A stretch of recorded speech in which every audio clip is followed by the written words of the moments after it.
مجھے جو موضوع دیا گیا ہے اور میرے ساتھی محاضر کا تعارف کرا گیا یونیورسٹی میں، وہ بھی انہوں نے پی ایچ ڈی کی. میں نے بیچلر بھی نہیں کیا، ماسٹر تو دور کی بات، پی ایچ ڈی کی نوبت ہی نہیں آئی. اور اتفاق سے ہمارے بھٹکل کے کامرس میں ماسٹر کرنے والے دونوں جامعہ کے شورا کے رکن یہاں بیٹھے ہوئے ہیں، لیکن مجھے کوئی پریشانی نہیں ہے. قرآن مجید کے طالب علم ہونے کی حیثیت سے مجھے اعتماد ہے جتنی اقتصادیات کی بحثیں، معاشیات اور مالیات کی بحثیں آتی ہیں، ان سب کا مرجع ہمارا قرآن مجید ہے. دنیا میں اس وقت معاشی نظام کا جو سرکل چل رہا ہے اور جس کے لیے دنیا ٹوٹی پڑ رہی ہے ایک دوسرے پر، جس کے نتیجے میں دنیا تباہ بھی ہو رہی ہے، اللہ تمہارا کام نہیں. کوئی اور سورسز آپ تلاش مت کیجئے، جو سورس میں نے آپ کو بتایا وہی قیامت تک چلیں گے.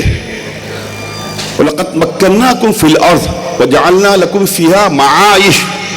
تمہارے روزگار، تمہاری ضرورتیں، تمہاری آمدنی، ان سب کا میں نے انتظام کر دیا. لیکن افسوس کہ میرے بندے اس کو سمجھتے نہیں اور جس کے نتیجے میں کوئی شکر ادا نہیں کرتے.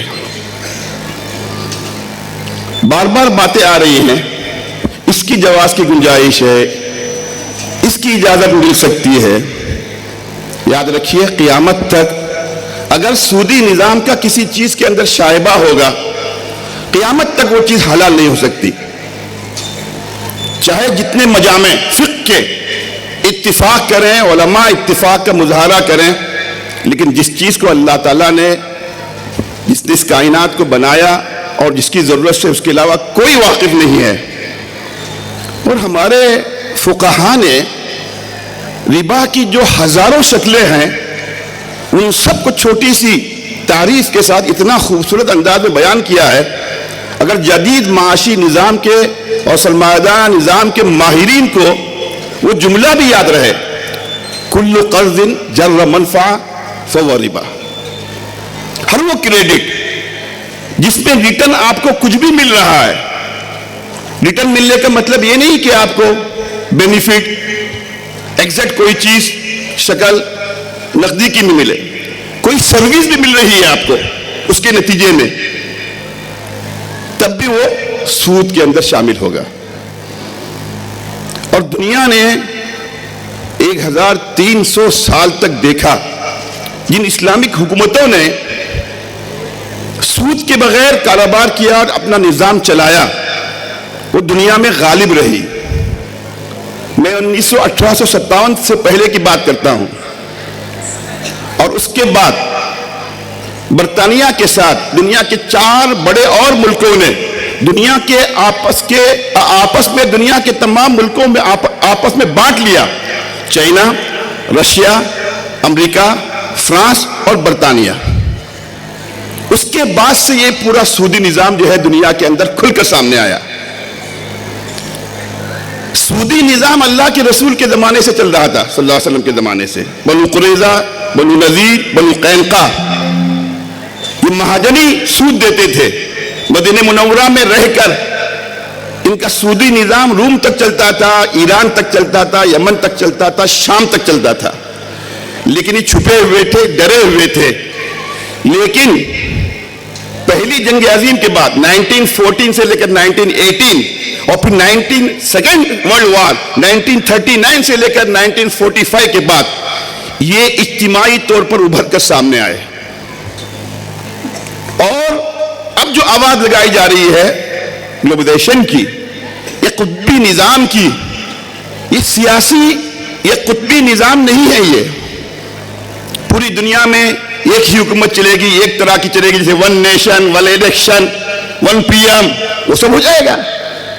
لوگ اس کو غلط سمجھ رہے ہیں، مجھے معاف فرمائیں. ایک قطبی نظام، یہ سیاسی نظام کی ایک تحریک، ایک موومنٹ نہیں ہے. یہ پوری دنیا کی دولت کو سمیٹ کر ان 10-12 گھرانوں کے ہاتھ میں پہنچانے کا نظام ہے، جو اس وقت پوری دنیا میں اس وقت غالب ہے. اور آپ کو حیرت ہوگی ان 10-12 کمپنیوں کے پاس دنیا کی 1/3 ویلتھ ہاتھ میں رکھی ہوئی ہے. جیسے چاہے، جہاں سے چاہے، جس طرح چاہے، جب چاہے حکومتوں کو نچاتے ہیں، حکومتوں کو لاتے ہیں، حکومتوں کو گراتے ہیں. ہمارا اپنا نظام ہے. افسوس ہماری اسلامک حکومتوں نے اس سے پہلے بھی اپنی حکومتیں چلائی، لیکن انٹرسٹ فری کے نام سے اس نظام کو جب ان کے پاس اختیارات تھے شروع کرنے کی انہوں نے کوششیں نہیں کی. اگر اس زمانے میں انہوں نے ان کوششوں کو کیا ہوتا، آج دنیا میں ایک بہت بڑے حصے پر استثمار اسلامک شرعی نقطہ نظر سے سامنے ایک ماڈل ہوا ہوتا، لیکن نہیں ہے. ہماری حکومتیں، ہمارے لوگ جاگے. 1967 کے اندر OIC بنی، ورلڈ اسلامک آرگنائزیشن، محترم العالم الاسلامی بنی، اور اس کے بعد 1975 میں ہمارا اسلامک ترقیاتی بینک بنا. لیکن 50 ممالک اس میں شامل ہیں.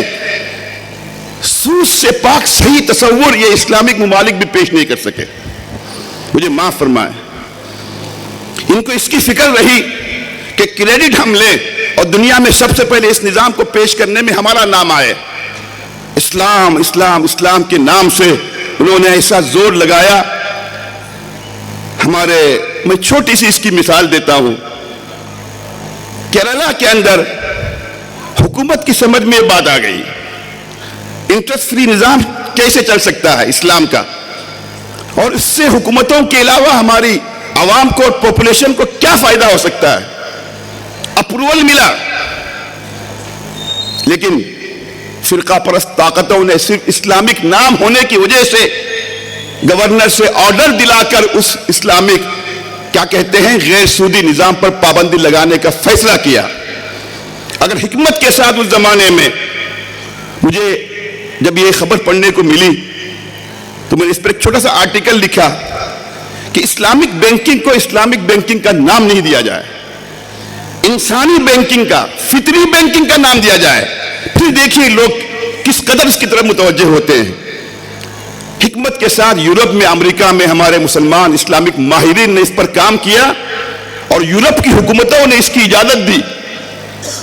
آپ دیکھیے آج بھی برطانیہ کے اندر اور یورپ کے اندر بہت سارے بینکوں کے اندر ایک ونڈوز کھلی رہتی ہے اسلامک بینکنگ کی، چاہے وہ اسلامک بینکنگ کے نام سے نہیں ہو، اور اس سے استفادہ کرنے والے مور دین 80% لوگ نان مسلم ہوتے ہیں. مجھے جانے کا موقع ملا سری لنکا، میں نے دیکھا وہاں پر انشورنس کے نام سے انسانیت اس وقت جو تنگ ہے. انشورنس آپشنل تھا کل تک، 10-20 سال تک.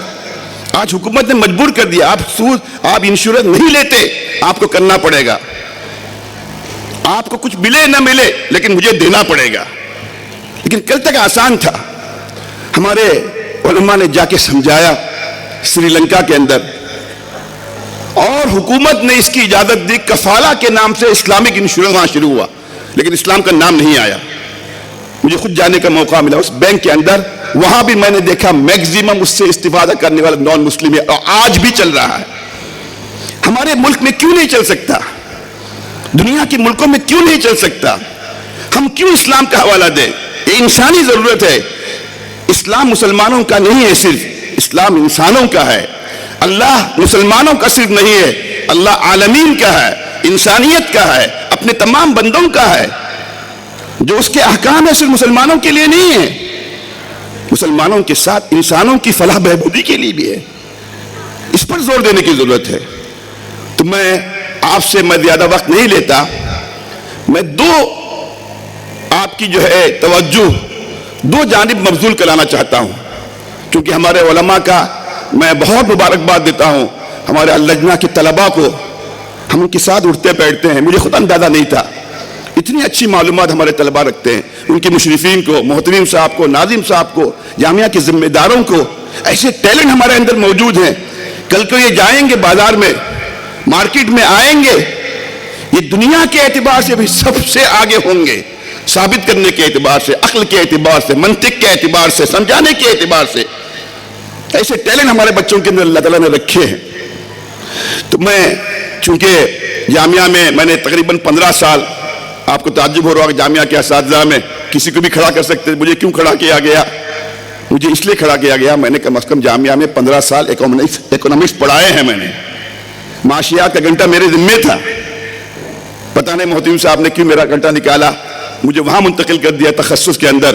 وہاں بھی میں آج کل یہی پڑھاتا ہوں اور بچوں کے درمیان. اور مجھے خوشی ہوتی ہے، میں 2 چھوٹی سی مثالیں دیتا ہوں. ہمارے علماء اور طلباء کو خود اعتمادی ہونے کے لیے، پیدا ہونے کے لیے ہمیں کسی سے محروم ہونے کی ضرورت نہیں. جدید نظام سے، ماڈرن ایجوکیشن سے، یونیورسٹیز کے لوگوں سے اللہ نے جو کچھ ہم کو دیا ہے، ہم سے بڑھ کر دنیا کے اعتبار سے بھی کسی کو نہیں دیا. آج جتنے جدید مسائل ہیں، جتنی ضرورتیں ہیں، جتنے پرابلم ہیں، سب کا حل قرآن مجید میں موجود ہے. آج سب سے بڑا مسئلہ آتا ہے کہ آپس میں جھگڑے چلتے ہیں، کاروبار میں، لین دین میں. ایگریمنٹ ہوتا ہے، اس کے بعد بونڈ پیپر لایا جاتا ہے، نوٹری کرائی جاتی ہے، اٹیسٹس کرایا جاتا ہے، پھر وہاں جھگڑا شروع ہوتا ہے. آج جو ہے بڑے سرمایے کے اور بڑے کمپنی کے ایگریمنٹ کرنے کے لیے بڑے خرچے آتے ہیں. خرچہ کون بیئر کرے گا؟ ایکسپینسز کون دے گا؟ میں نے اپنے طلباء سے کہا قرآن مجید میں آج سے 1400 سال پہلے آج جو مسئلہ پیش آ رہا ہے اس کی تفصیل موجود ہے، قرآن مجید میں موجود ہے. کون ہے؟ فَلْيُمْلِلِ الَّذِي عَلَيْهِ الْحَقِّ، جس کو نفع ملنے والا ہے، جو فائدہ اٹھانے والا ہے، وہ تمام ایکسپینسز بیئر کرے گا. بون وہ لائے گا، ٹیپ وہ کرے گا، نوٹری وہ کرے گا، اٹیسٹس وہ کرے گا. جتنے ایکسپینسز ہیں وکیل کے لے کے دنیا کے، گورنمنٹ کے، سب جو ہے اس کے ذمہ ہے. آج سے 1400 سال پہلے ضرورت آج محسوس ہو رہی ہے. ہم فقہ میں دیکھتے ہیں ہمارے قرآن مجید کافی ہے، ہمارے لیے حدیث شریف کافی ہے، ہمارے ایسے اصول قرآن مجید میں موجود ہیں. قرآن مجید کی ایک آیت ہے، ایک آیت، میں کہتا ہوں آج دنیا کے تمام مسائل کا 1/3 حل اگر صرف ایک آیت پر عمل کیا جائے. آیت تداین ہے سورہ بقرہ کی آخر کی آیت، ایک صفحے کی سب سے لمبی آیت ہے. 50-60 دنیا کے جدید ترین مسائل کا اس کے اندر حل ہے. تو میں بتا رہا تھا کہ ہمارے طلباء ملیشیا گئے، مولانا جاسر صاحب یہاں بیٹھے ہوئے، ان سے پہلے بھی گئے مولانا حبیب الرحمان صاحب. میں نے پوچھا کیا چیز ملی آپ کو ملیشیا؟ میں خود گیا وہاں پر یونیورسٹی میں، تو انہوں نے بڑے اعتماد کے ساتھ کہا مولانا کوئی نئی چیز نہیں ملی، جو ہم پڑھ کے آئے تھے جدید لباس پہنا کر، جدید اصطلاحات کے ساتھ یہی چیزیں ہم کو پڑھائی جا رہی ہیں. ہم یہ سب چیزیں عمدہ السالک میں اور فتح المعین کے اندر اور جو ہے ہم اپنی کتابوں میں پڑھ چکے ہیں. مجھے اعتماد پیدا ہوا. ہمارے یہاں طالب علم نے LLB کرنے کے لیے لا کالج میں داخلہ لیا. میں نے پوچھا کیا حال؟ بس انگریزی اچھی ہو گئی، وہ سب مسائل جو ہے ہم آلریڈی پڑھے ہوئے تھے، سب مسائل. تھوڑا سا اگر ہمارا اسلوب پڑھانے کے بدل جائے، جدید تقاضوں سے ہم اہم کر کے ان چیزوں کو بیان کریں گے نا، ہمارے طلباء یونیورسٹی کے طلباء سے آگے نکلیں گے. میں آپ کو صرف 2 چیزیں بتا کر اپنی بات مکمل کرتا ہوں. ہمارے فاضل محاضر موجود ہیں اور تفصیل بیان کریں گے. ان 2 پہلوؤں پر آپ کی نظر رہے گی عزیز طلباء. تو میں سمجھتا ہوں دنیا کا کوئی بھی مسئلہ آپ کے پاس آ جائے آپ گھبرائیں گے نہیں. بڑے سے بڑا ملٹی نیشنل کمپنیوں کے مسائل آئے، کھربوں روپے کے مسائل آئے، آپ منٹوں میں جواب دے سکتے ہیں. 2 چیزوں کی ضرورت ہے. ایک یہ کہ آپ کو دیکھنا چاہیے اس وقت کن حالات سے ہم گھرے ہوئے ہیں. اس وقت ایٹ پریزنٹ دنیا کی معاشی اور اقتصادی اور مالی اور معاشرتی جو زندگی جس کے اندر ہم جکڑے ہوئے ہیں، وہ کہاں سے کہاں ہم کو پہنچا رہی ہے اور کہاں سے کہاں ہم کو دبا رہی ہے. حدیث شریف میں اس کی طرف اشارہ ملتا ہے. مکڑی کے جال کی طرح ہم سب کو اس کے اندر پھنسا دیا جائے گا اور ہم نکل نہیں پائیں گے. سودی نظام میں، حرام نظام میں، غلط نظام میں، ناجائز نظام میں. آج آپ چاہیں گے بھی نہیں بینک جائیں. کل تک آپشنل تھا ہمارے لیے.